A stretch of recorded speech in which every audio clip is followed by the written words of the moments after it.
Well, hello. We're back. Today, we're going to actually do a little algebra. You got to put on those algebra pants. I hope they still fit. Kind of like skinny jeans, but I think they fit. When we're asked to integrate a problem like this, we check always to see is the numerator a multiple of the derivative of the denominator.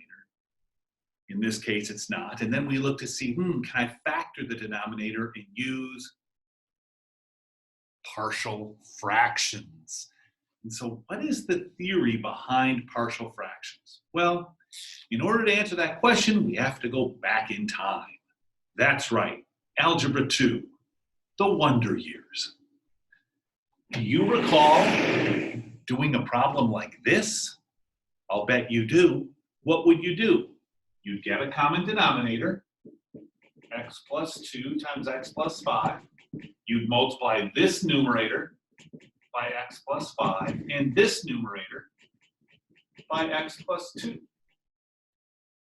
And then you'd combine like terms. So let's see, that would be 3x and 15 and 4x squared and 8x, right? So you'd have 4x squared. And remember, we had 3x and 8x, so that's 11x, and then 15. And then you'd have this denominator here, x plus 2 times x plus 5. And that was what you did when you started learning about rational functions in Algebra 2, right? Well, the next algebra move is to take this and go backwards up to there. Do you think we can do it? Well, I think we can, and it's called the method of partial fractions.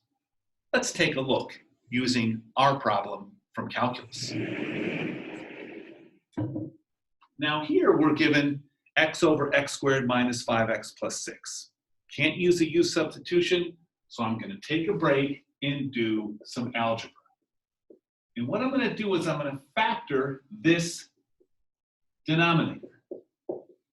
So I've got this, and I'm going to say, okay, this is equal to something over x minus 2 plus something else over x minus 3. Do you see where those factors came from? So in other words, it's like this is the answer, and I'm going backwards to figure out what the a and the b are.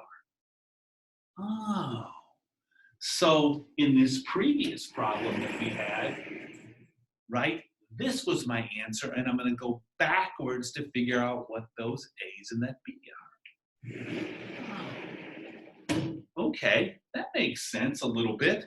Let's see how this works. Well, we're going to work on the right side. What would you do in Algebra 2? You'd say this is a times x minus 3 plus b times x minus 2, right? Over that common denominator.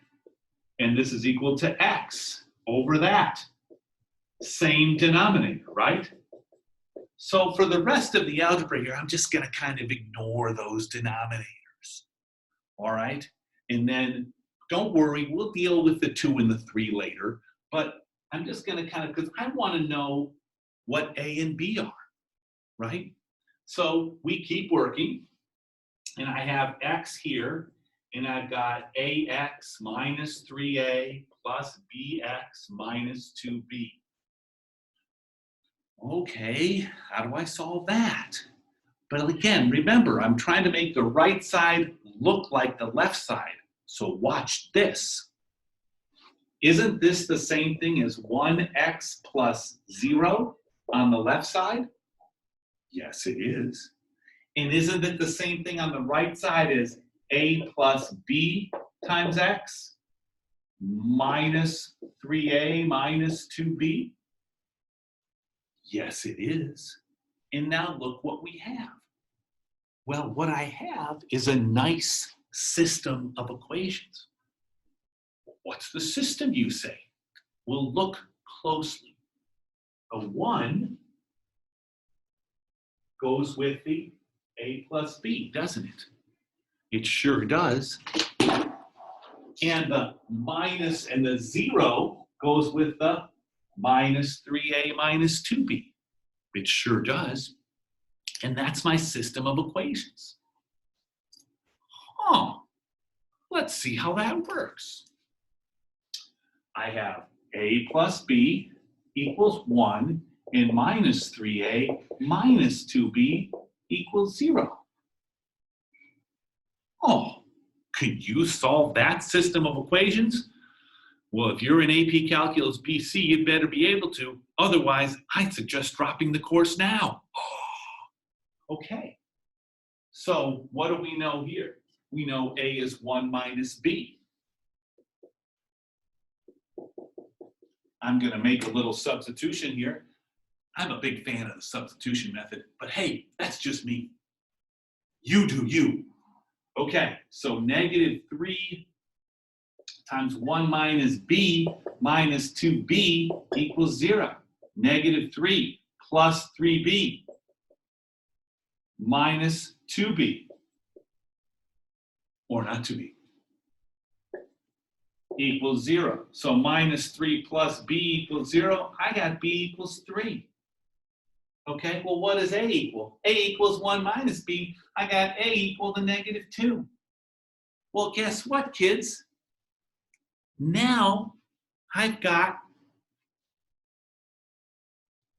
these separate fractions.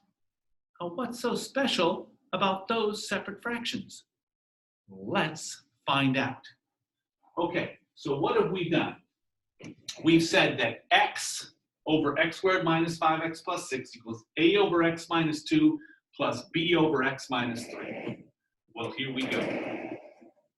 We're going to have then the integral of x over x squared minus 5x plus 6 dx. I'm going to rewrite that as the integral of a over x minus 2, negative 2 over x minus 2, plus b, 3 over x minus 3 dx.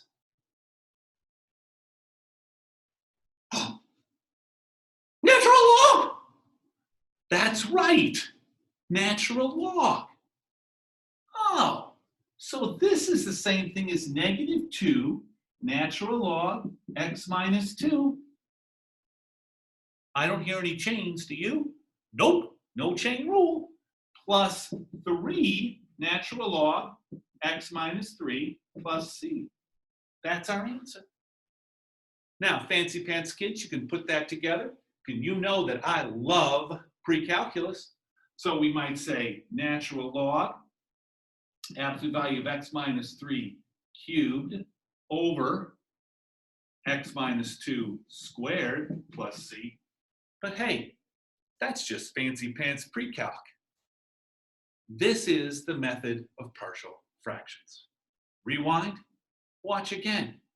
Hey, why don't you binge watch? Have a great day.